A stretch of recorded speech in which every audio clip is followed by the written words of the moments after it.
start the session. The speaker today is Michael Ress. Michael is a Principal Program Manager at Microsoft. Hello, Michael. Hi, Paco. Thanks for having me. And hello, everyone on the call.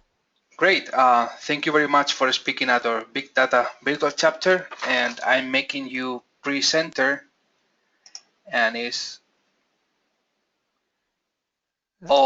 everything on you right now. Okay, so, please let me know when you can see the screen. I will. We can see your screen now.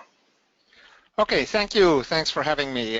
So today I will be giving you an introduction to U SQL, talk a little bit about why we design a new query language and what it actually does. Show you a little bit some examples of U SQL, obviously, both show you how to use U SQL and how to use its power and simplicity to basically add custom code processing, and also go a little bit behind the philosophy of how we designed U SQL. I will be probably getting to a point where after an hour or so we will stop, and then we'll continue basically both the samples and the exploration of U SQL in a second session, I think later in March, if I understand correctly. Yes. So let me just give you a quick framework setting of where U SQL actually appears. So U SQL is our new big data query processing language that is part of Azure Data Lake Analytics. Azure Data Lake Analytics is one of three components in our overall big data offering on Azure that is called Azure Data Lake.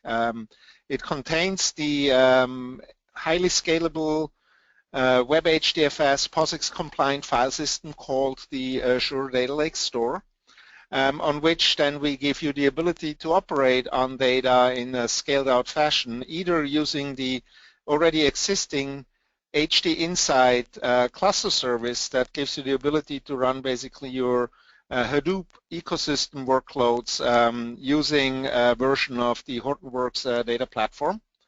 Or now new, you can also use our new job service called Azure Data Lake Analytics, which gives you the ability to do pay-as-you-run jobs, kind of simplified management of just submitting a job over your data, then pay for the job and get the result back. At this point in time, we are shipping U SQL as the language of that job service. We are looking at adding other languages for other users, such as, for example, Hive as well. Just think of the ADL Analytics as kind of being like the execution framework of .NET framework or something like that, and U SQL is basically kind of the C# of it, and Hive would be kind of well, a Java-based kind of language as an alternative for people that like that language better. So this presentation, though, I will be focusing on U SQL specifically. So let me first kind of tackle the elephant in the room, so to speak, which is the question, why do we introduce a new language? Why don't we use T-SQL or Hive or Spark or whatever else the hot language of the day is, and instead trying to make a new hot language? Well, we have been doing big data processing within Microsoft for over a decade now. And one of the things that we learned while doing that is that most of these use cases that people do, they have a common set of requirements. The first set is that you need to be able to process any type of data, be that semi-structured data such as log records, etc., be that unstructured data like image files, or structured data like, for example, shopping records or something like that. Then, in addition, your big data processing needs to be able to scale to any size of that data and be efficient, not just for the standard like select from, group by aggregation kind of query pattern, but also the ability to add your custom algorithms to it, be that for doing data mining, be that to do machine learning, be that to just like do extraction and transformation and data cleansing as part of your data processing pipeline. And then, of course, you want to have a query language and an environment that makes that very easy for you to use. So you don't have to think too much about the scale out. You don't have to think too much about how do I have to go, which hoops do I have to go to add my extensibility. So that's kind of the framework in which we were evaluating the languages. So we started looking at the SQL languages for big data, such as Hive and others. And obviously, the cool stuff about it is that it gives us the declarativity that then gives us the scaling and parallelization basically for free. So I don't have to worry about it. The query processor will take care of it because it will determine how the query gets executed. I just have to tell him the what. However, extensibility is often bolted on and not a native experience. It's often hard to work with anything other than structured data.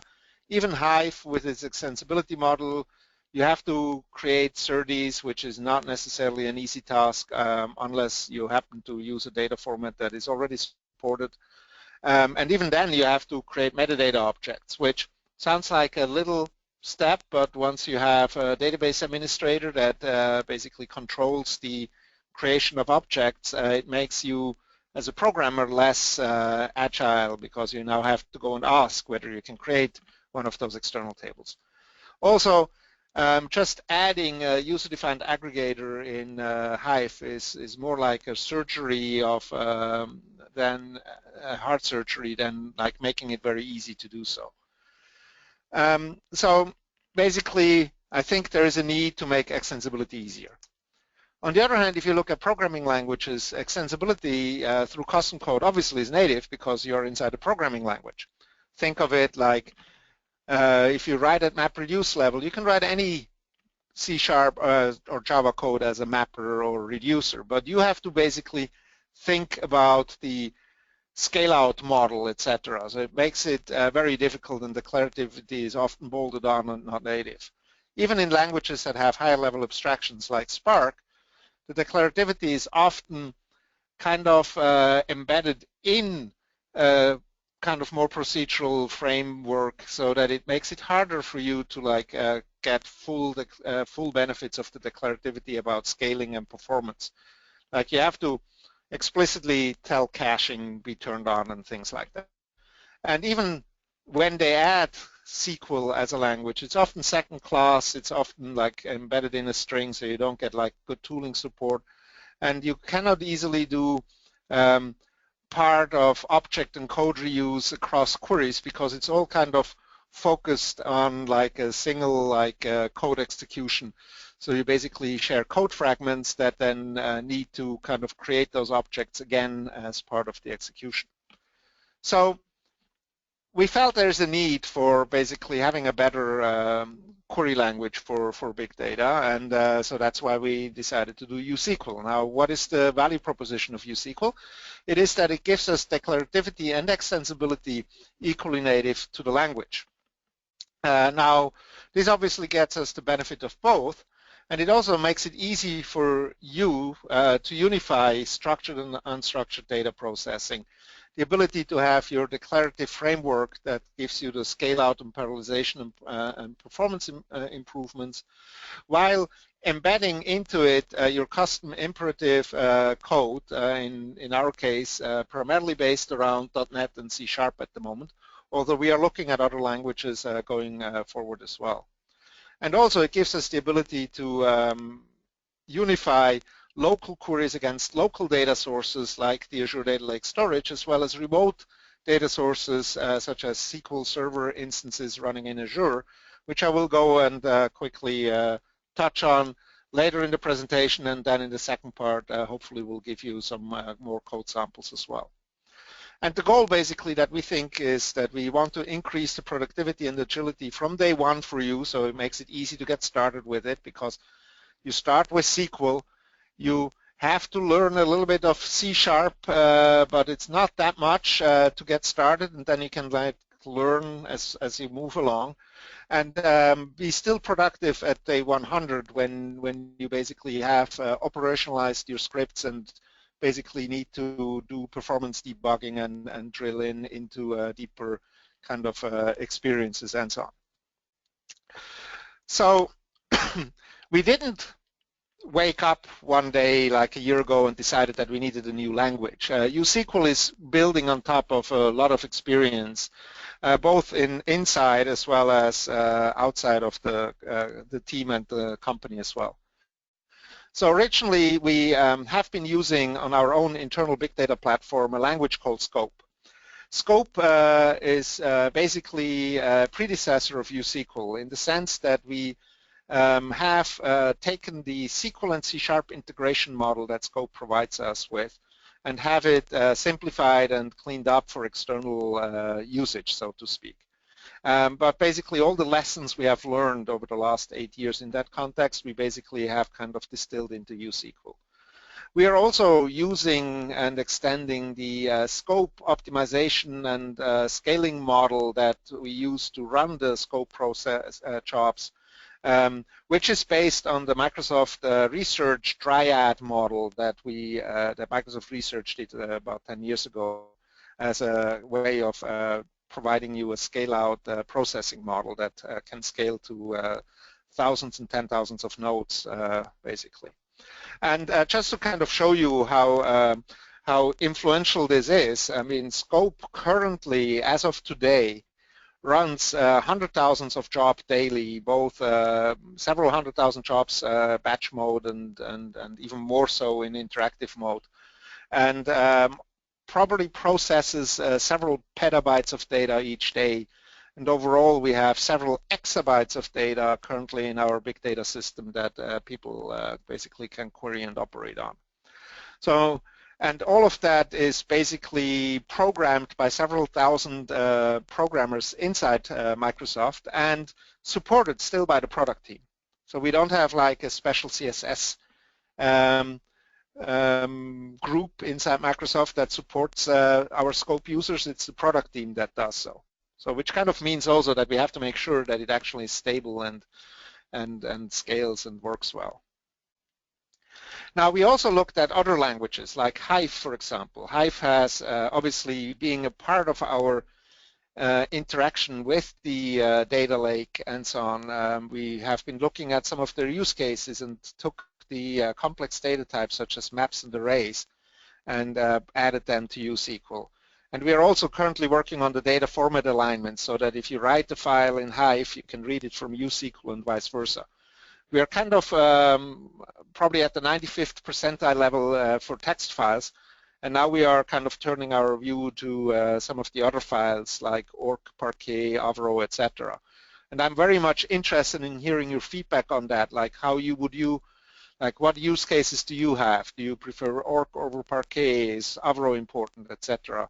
And if you can provide me feedback to, for example, the usql@microsoft.com alias or at one of our user voice pages that I have the link at the end of the presentation, that would be very, very useful.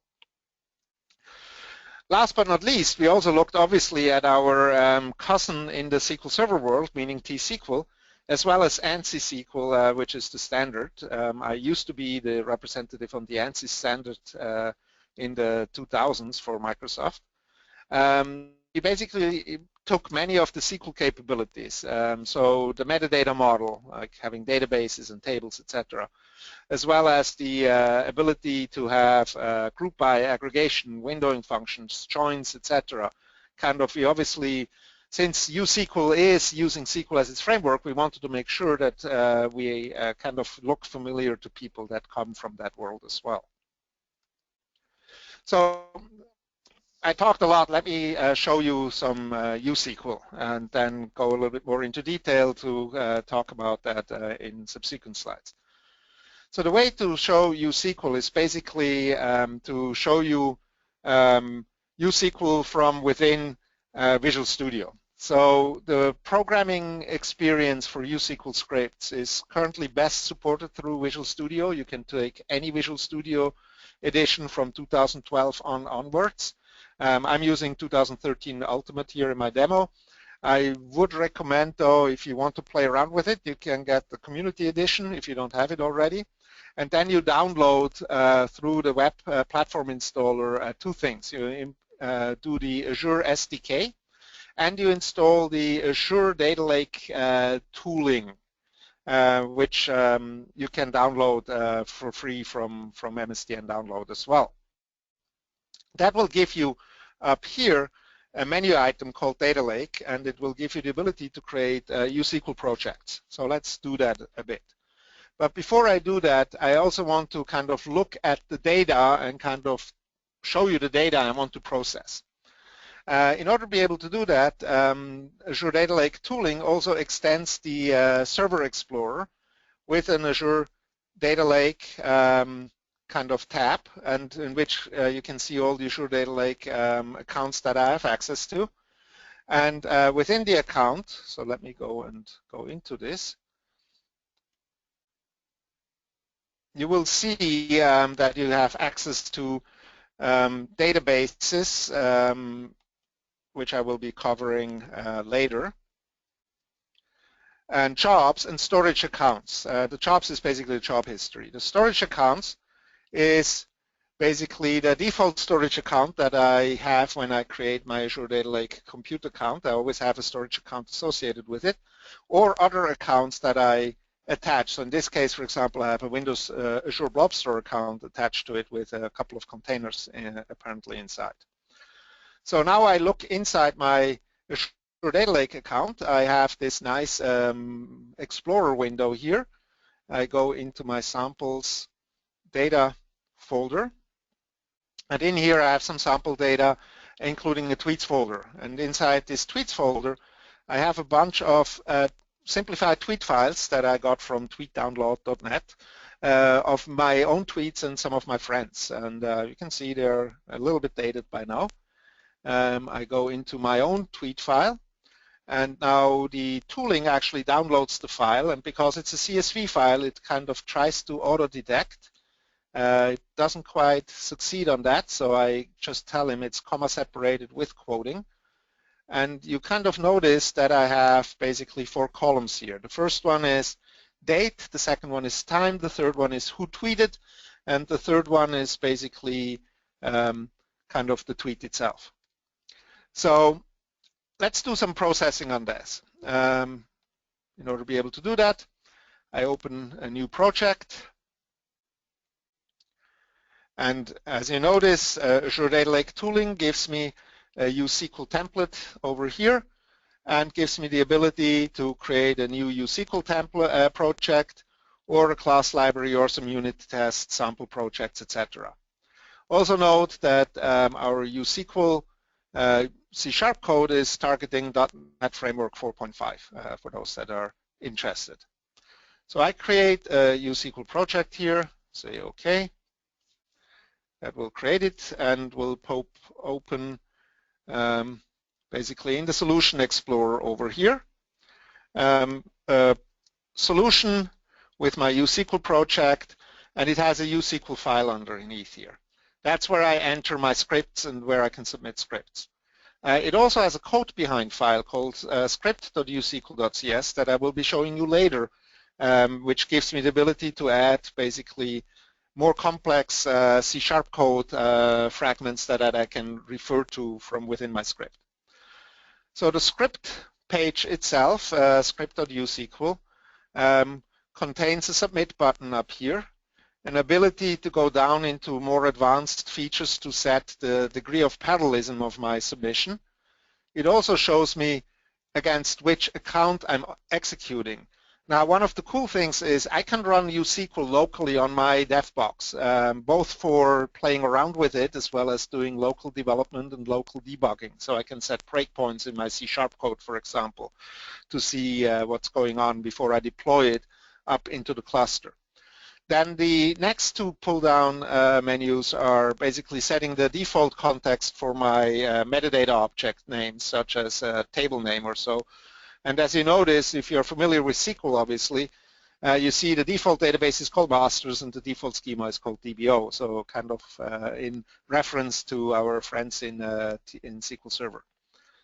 Now, the account that I can submit to is local, or I can submit to any one of the accounts that I have access to submit. So these are some of the accounts. So I will show you both so that you kind of get a feel for the experience. Let me increase the font size here for my script a bit so you can see what I type. So now let's do a U SQL script. The first thing in a U SQL script is that I have to schematize my data on input.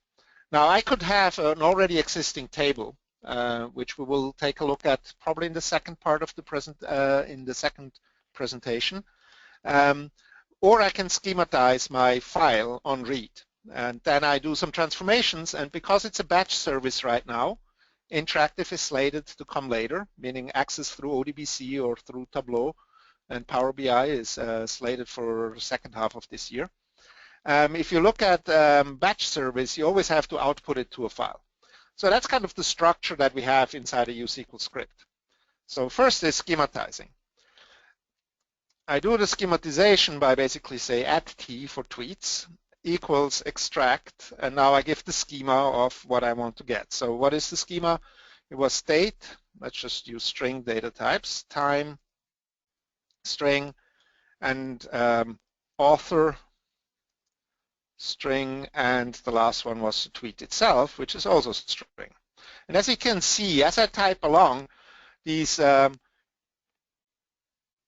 IntelliSense pop-up windows appear. That's because U SQL is very much tightly integrated into the Rationale compiler framework, so it gives us a lot of IntelliSense and integration with basically the whole tooling system around C#, etc., plus some additional stuff around U SQL that I will show you in a second.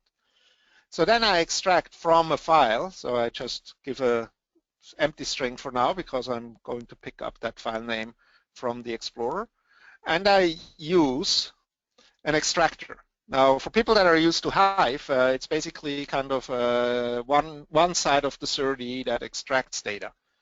We have some built-in extractors. Obviously, the one that I want to use here is the CSV extractor. Oops, IntelliSense didn't complete. And I could specify options, but in this case, I don't have to. We also have TSV and text, and we have JSON and XML extractors as samples on our GitHub page on which we are looking for feedback before we make them internally accessible. So now all I need here is the file name, so I just copy the relative path from the Explorer window and paste it in here into my from clause. And now let me just do some manual reformatting here so that you can read the script on one page. So this is now giving me a row set over these tweet data. Now let me go next step. I want to output. So let's output the result, and let's just call it address, to a file. And let's just call this output SQL pass result1.csv. Let's do TSV just for the sake of it. And now I basically again have to use an outputter. So this is outputters.csv or TSV in this case. So let's do this. Okay, so now I basically have my input and my output. Now I can do my transformations in between. So I want to go from my T to res, so I say address equals, and now I can just use my SQL syntax. So for example, select author, count star as, let me write this lowercase just to make a point here, tweet count from at T group by author. And now let's do the output maybe ordered. So I say output order by tweet count descending. So this is my first U SQL script. Now there's a syntax error in here, and I will show you that in a minute. Unfortunately, it is also a valid expression, so it doesn't give me an error message right now. And if I submit it local, we should see the error message very quickly. So now it's basically compiling the script. When it compiles the script, it actually compiles the whole script in one. What it means is that each of the variables that you see, the @t, the address, are not really result variables. These are names just for the expressions. So we are building up an expression tree here that gives us a script-wide ability to optimize the queries, which is much more useful than I think the statement-by-statement level optimizations you get inside, let's say, a Hive script or inside a T-SQL script. It's much more like pig in that sense. So if somebody is familiar with pig, there might seem like equivalence here. So you see now Visual Studio is telling me that there is an error. So I say no, and let me take a look at the error. And it actually gives me an interesting error message down here that says, select column is missing an as alias. That's because USQL currently requires for every computed expression to have a table alias. We do not give you anonymous aliases yet. But it then says, did you mean to capitalize as? So USQL select statement syntax is case sensitive. That's a difference to SQL. We did actually look at making it case insensitive, but since a lot of keywords, including as, for example, also have a meaning in lowercase in C#, and we are tightly integrating into the C# Rosling compiler framework, making the part of SQL case insensitive compared to the case sensitive part in C# would have been a really big undertaking. And so we decided that instead of doing that big undertaking, we're actually implementing, for example, windowing functions and things like that that are actually useful. So people will have to get used to this. IntelliSense is actually helping in the tooling with that normally, and error messages are designed to be helpful and help you in that. So let me go and fix this now. I just uppercase this as, and now I should be fine when I submit it locally. It is now compiling and it's running. Now, where does it get the data and where does it write it locally? Well, in the data lake options here, I have a local run data root directory up here that is normally being provided and where I basically put my sample data in to run it, and now I'm basically also getting the result there. Now we just saw something blue flashing. That's the current experience. We are working on providing a better experience here. Oops, let me quickly tab over to that window to show you. So it basically just showed me that I executed the query, and I can press the any key to continue. And now I can go into my folder explorer down here. Let me just go here, and it's C local run data root is the folder. I had output, and what was that called? SQL pass down here. Result1.tsv. So let me open that and zoom in. So you can see this is basically the result of my query. Now I can run the same query also against the cluster. So I will, but I will do that for the next examples.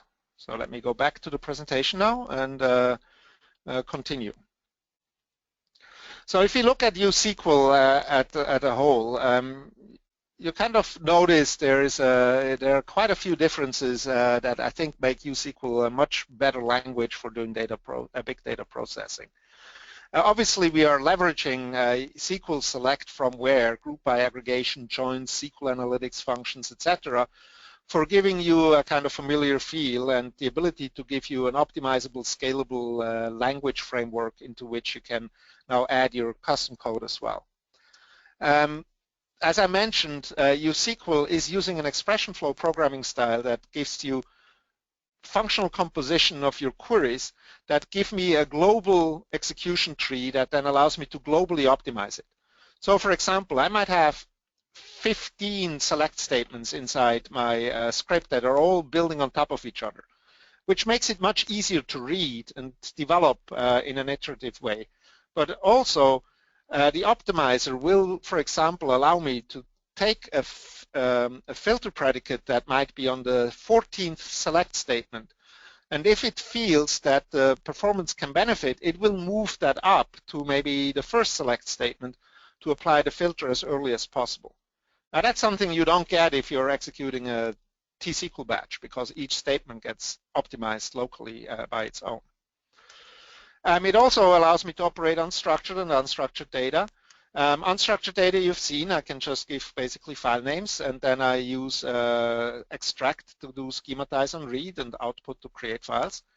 I can also operate on relational metadata objects, such as databases, tables, etc. So I can do a create table and then insert into a table. U SQL has been designed to be extensible from the ground up. So that means, first, the type system that we have inside our schemas are C# types. They are not SQL types. That means now that any expression I can do on those scalar types is C#. Now, some people might be afraid, I only know SQL, I don't know C#. Well, you can start slowly. The first thing you have to learn is that equals is written equals in C#. That's the first thing. The second thing you will have to learn is that you have that null values are two-valued logic, not three-valued logic. But after that, you kind of learn as you go along, like you can use the dot notation in Visual Studio to figure out what functions are available on the data types. You use the string data types that C# provides you, for example. We provide a few limited SQL intrinsics like and, or, because they have different optimization behavior and semantics than the C# ands and ors. And we give you like and between. But most of the expressions are basically you take from C#, which gives you much better performance, and it gives you a much bigger set of capabilities than what you have with like T-SQL intrinsics.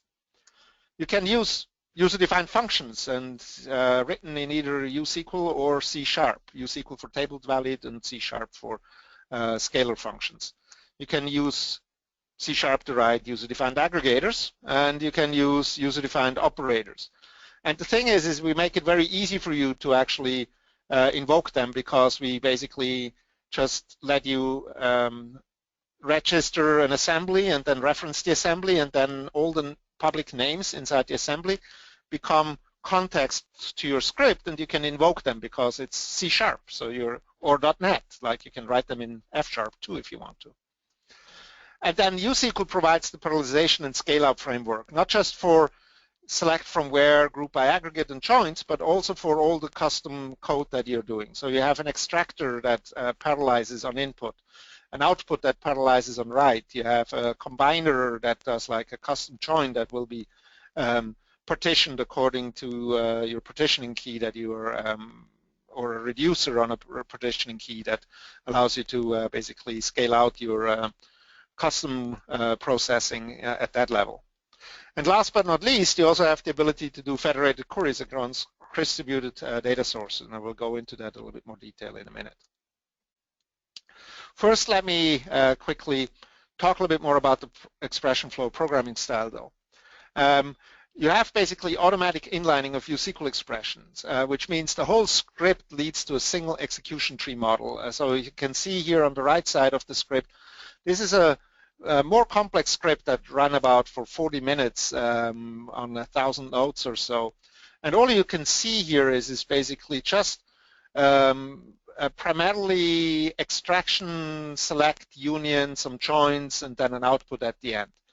But this is the whole script. So all the operations are kind of put together into this big execution graph. And then the optimizer basically takes that and creates the actual optimized physical tree, and basically the compiler then on the runtime compiles each of these physical nodes into local programs that are being deployed onto these potentially thousands of nodes of execution. The tooling then gives the ability to look at that execution and do things like heat maps, like which node on this execution graph might be doing a lot of work and therefore taking longer than usual, or which node does do a lot of data input and a lot of data output, or where do I have a bottleneck and things like that. So these heat maps are very useful to like help you debug the performance once you have deployed your code to the to the cluster. And I will show probably an example later, either today or in the next presentation, on how to look at this in a little bit more detail using the tooling. So let me quickly also mention the federated query. We'll go into more detail on that in the second part in March. U SQL also gives you the ability to not only query data that lives in the Azure Data Lake storage, but also data that lives inside your Windows Azure Blob Store account, or query data that lives inside your Azure SQL instances. So this could be a SQL Server instance running inside an Azure VM. It could be Azure SQL DB or SQL Data Warehouse that we can connect to, and then basically use a U SQL query to combine data coming out of all these different data sources into a single kind of result. And we will be doing the translation of U SQL into a SQL query that we will be remoting to these other data sources and execute locally there, and then basically reduce the amount of data movement from these databases to the Azure Data Lake Analytics component. Note though that of course, that means you will get potentially built for the execution of the code inside your Azure SQL database, for example. So you have an option of determining how many of those query parts you're pushing versus how much data you're getting back. So it's a design choice based on the need that you have. So now let's talk a little bit about unstructured files. You already have seen in the example that I basically schematize on read. Now this is different to Hive, where I have to create a metadata object. I can do a metadata object like a view that corresponds to an external table in Hive, or a table-divided function that gives me the ability to even parameterize path names and predicates, etc., to do further processing on it. So extract kind of gives me more flexibility and more agility to operate on unstructured data. We currently have built-in extractors with a CSV, TSV with a lot of options like encodings, like how do we treat different separators and quoting, etc. We also have custom extractors, some of which we have as a sample on GitHub right now for JSON and XML. But you can write your own sample extractor pretty easily, and I will show an example of that probably in the second part.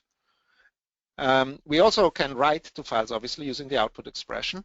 Again, here we have the inverse built-in outputters and some custom outputters that you can see on GitHub. And the way that you read files is basically by giving us a URI. Now the default URI defaults to your default ADL storage account that gets created and associated when you create your analytics account. And for all the other ones, you basically use absolute URIs of the indicated format on the slide. So now let's look a little bit more into U SQL extensibility. And for that, today I will be focusing on C# expressions and user-defined functions. I will be covering user-defined aggregates and user-defined operators in a later presentation. So let me go back to my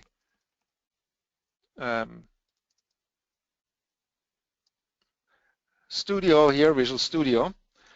This time I have some scripts pre-prepared because I'm kind of lazy.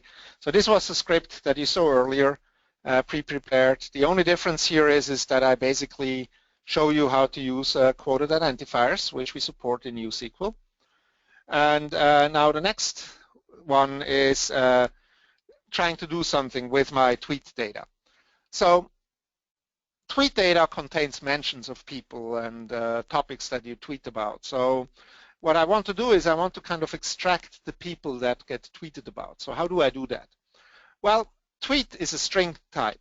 So I can just extract out the mentioning strings from the tweet. How do I do that? Well, the first thing I do is it's a string type, so I dot into my split into my type, and I see that I can do a split, which basically creates an array of individual words based on the split characters. Now here I pass in an array of a couple of characters, space and some punctuations, which basically give me the ability to split my tweet into words. Now I'm only interested in the words that are starting with an @ sign, because that's the mentioning of other tweeters inside a tweet. So what I do now is on the resulting IEnumerable of string, basically, I just use a link expression.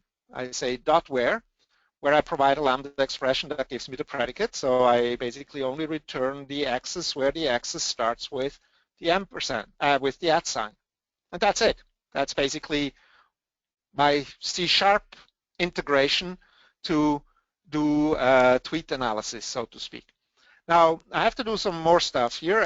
The result is an array, so I basically knew a new SQL array of type string and alias it as mentioned, and that's it. So now I have one array per tweet containing all the people that are mentioned in it. Now, in the next statement, I now need to kind of pivot my mentions into one mention per row. So as in Hive, we have a command called explode that takes an array and basically pivots it into one column and one row per element of the array. And I use the standard T-SQL cross-apply here to apply this explode to every one of my rows. And now up here, I do some more C# to drop the @ sign at the beginning, and that's basically it. This is my row set now that contains one row per mention. Now I combine that in the next statement here using the standard union all with my authors. So now I have my mentions and authors inside the same row set. And now down here, I just use my group by aggregation that I did earlier, except for that I do it case insensitive on the authors and mentions, and I add the category to the grouping aspects, and I execute this. Now let me execute this query against the Data Lake account. So you notice the only thing I did was I changed the download, the submit location. Oops, sorry, that was too quick. I only changed the submit location inside up here from local to my account. And that's it. It's exactly the same script that I submit.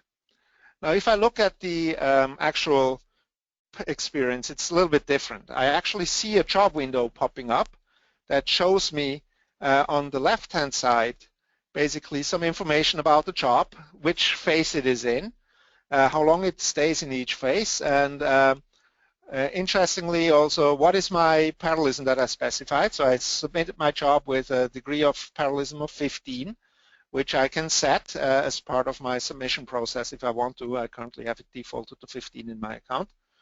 And it also shows me down here how many vertices I'm actually having overall in my job. So meaning basically every single node in my physical operation tree currently is 8. And I'm only operating here on about 100K of data, so it's not really big data per se. And then you see over here kind of the execution tree. So you see how it's executing the input file on top, the output file at the bottom, and you see the actual execution tree that I mentioned earlier, the so-called job graph. And the green parts are the parts that have completed. The bluish parts are the ones that are currently operating on. And you kind of see, and it auto refreshes to show you how it progresses. And once it's done, I can go up here and download the profile. So I say load profile here. This will download basically the actual job profile, what happened while it executed the job. Oops. Was probably too quick. Let me try again. So this has now downloaded the job profile. Now this gives me some interesting capabilities. For example, I can click down here and rerun the job execution within a 30-second normalized window. So that means this short job will be now extended over 30 seconds. So you see a lot of white space here.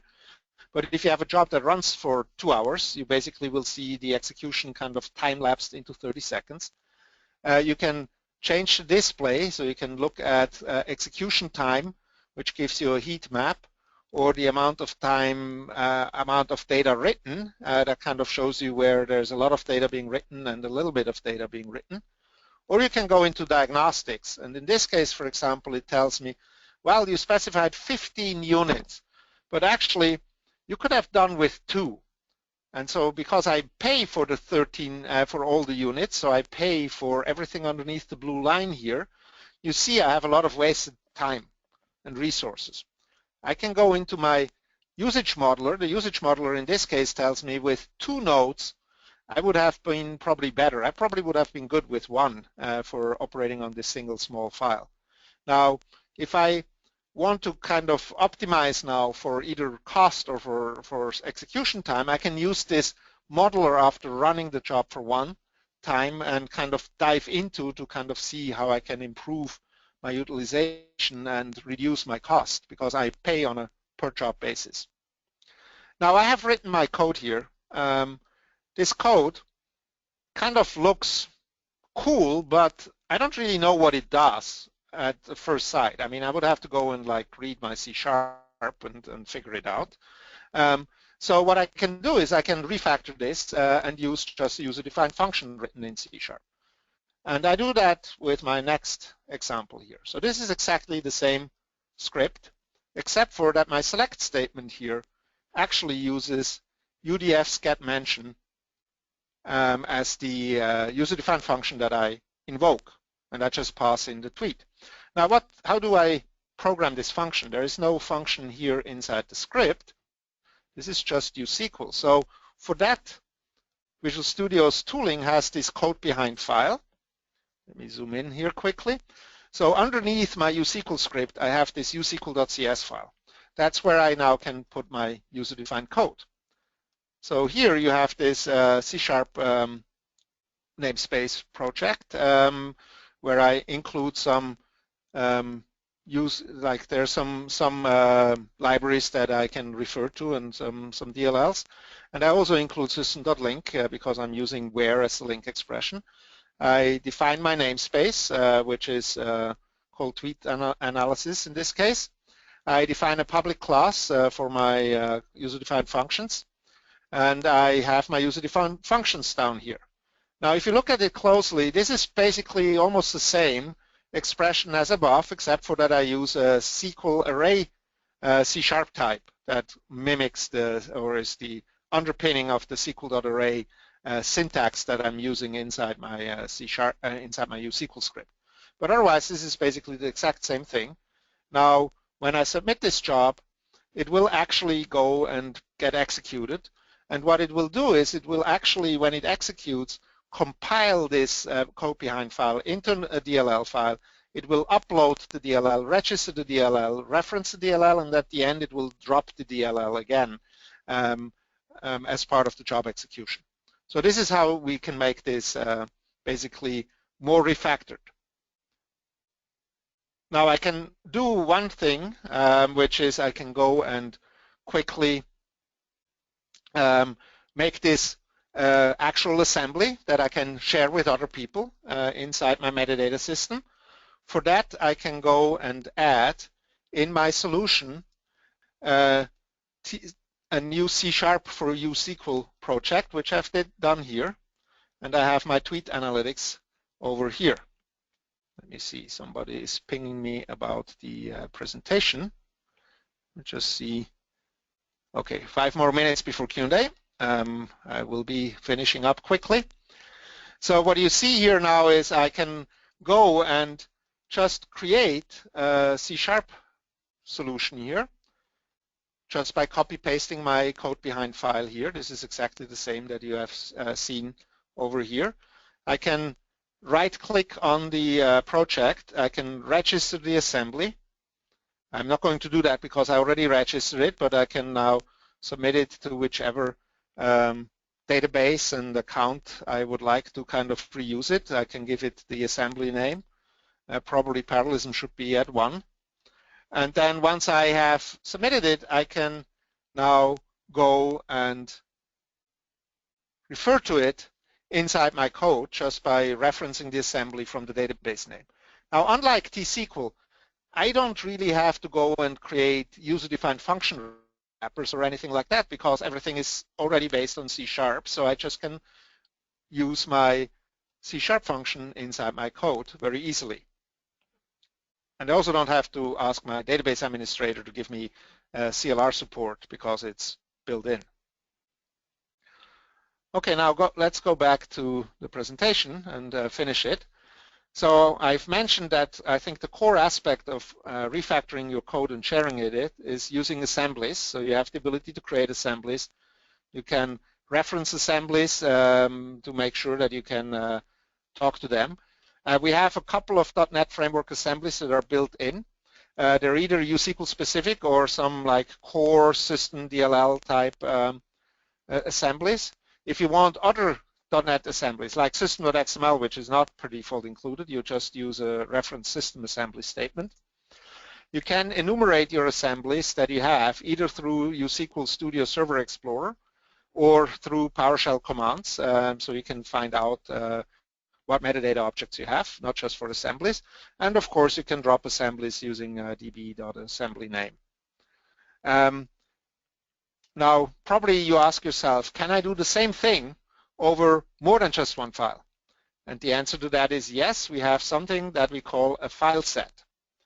Now, the file set is very simple. I'm basically adding a pattern to my URL inside the from clause. I can name parts of the pattern. So in this case, for example, I say I operate on all the files that end in tweets.csv, and the part that I wildcard, I expose as the virtual column inside my schema called origin. And now I can basically apply the same statement and operate it on many files at the same time, and they will be obviously processed in parallel while we are processing here. So it's very easy to kind of scale this out over multiple file sets. Oops, that was not the right presentation. Let me just resume here. So the pattern language works also on date, time, data types, and it gives me the ability to also pattern directory names. So in this example, I bind two columns, date and suffix. One is a date time data type, one is a string data type, and I wildcard the file name here. We currently have a number of a limit on the number of files depending on the size and complexity of a script, between 800 and about 3,000. We're working on improving on that, but at the moment that's the limit that you have to deal with. So doing it over 1 million of files, that is not a good idea. You probably should merge the files into smaller files. Also, I mentioned that you expose the virtual columns. Actually, the virtual columns are also important because this allows you to basically put predicates on inside your script that will eliminate the files that do not satisfy the predicate. So you basically get partition elimination on your unstructured data. For now, it's only on extract. It's one of the highest requested feedback item to also provide it on output. So we are working on providing on output in the future as well. So let me summarize quickly a few things. First, the top 5 surprises for SQL users, since I'm talking to a SQL Server crowd here to some extent. As is not as. You have seen that C# keywords and SQL keywords overlap, and basically C# keywords and SQL keywords in U SQL are case sensitive now. Equals is not equals, equals equals. Remember, C# expression language, use equals equals for comparison. Like once you get these two things going, you are almost top-notch U SQL programmer. Null is not null because C# nulls are too valued. Some people like that, some people hate it. We are bound to what C# basically provides us with. We have procedures in U SQL that I will cover next time, but we do not give you procedural execution. Like we don't have a while clause, we don't have an iteration or a looping construct in that sense.